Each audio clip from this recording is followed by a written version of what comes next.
Il Palazzo Prefettizio ha ospitato stamane il momento clou della 69esima edizione della Sagra del Mandorlo in Fiore, l'incontro tra le istituzioni cittadine e le rappresentanze dei gruppi folk partecipanti al 59esimo Festival Internazionale del Folklore.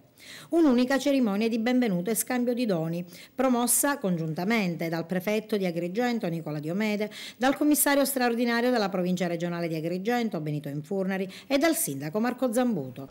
Quindi insieme al commissario dottore Infurnari abbiamo proprio organizzato questo momento. Rientra nelle tradizioni, come questa sagra è in sé una tradizione di fratellanza e di ospitalità. Mi pare che il valore dell'ospitalità, della cultura agrigentina e degli uomini e le donne di Agrigento sia ciò che deve essere sempre il più possibile mantenuto vivo, vivace e perseverato nei tempi.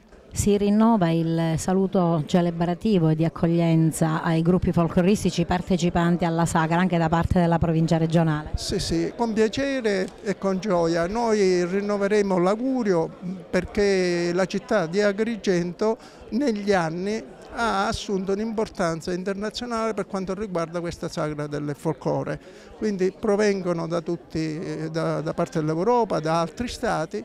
E l'augurio è di pace, di concordia, di serenità e di fratellanza. Assolutamente significativo, carico di una tradizione importante che la nostra città porta in tutto il mondo.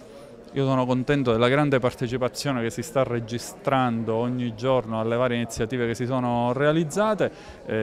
La città di Agrigento è stata individuata il prossimo weekend come il cosiddetto Weekend d'Italia, per cui la manifestazione è indicata a livello nazionale come il posto nel quale trascorrere il weekend in tutta Italia. Ritengo che si tratti e faccia parte di un patrimonio della nostra città assolutamente da custodire e da valorizzare. È un incontro che vuole sottolineare l'accoglienza e la pace tra i popoli.